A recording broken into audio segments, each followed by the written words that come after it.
बोला बोला छठी मैया की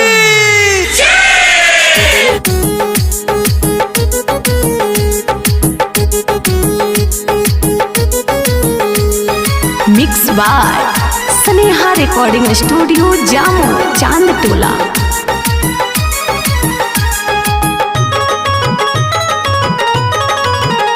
उगी सूर्यदेव भोर हो गईल, अमानती वही के थोड़ा हो गईल।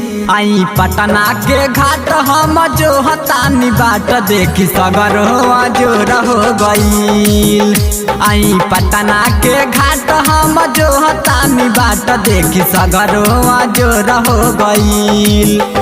उगी सूर्यदेव भोर हो गईल, अमानती वही के थोड़ा हो गईल। आई छपरा के घाट हम जो हतानी बाट देखी सगर हो जोर हो गईल।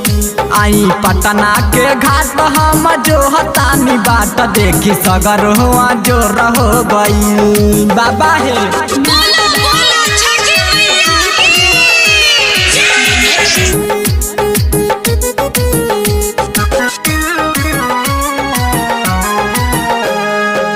सात घोड़ा रथ चढ़ी आई ना सवेरी, सुनिए अदित होता और घर के देरी। सात घोड़ा रथ चढ़ी आई ना सवेरी, सुनिए अदित होता और घर के देरी। सबको राखल लोर हो गईल, अमानती वही के थोर हो गईल। आई छपरा के घाट हम जो हतानी बाट देखी सगर हो जोर हो गईल। आई पटना के घाट हम जो हतानी बाट देखी सगर हो जोर हो गईल। मिक्स बाय सुजीत बाबू।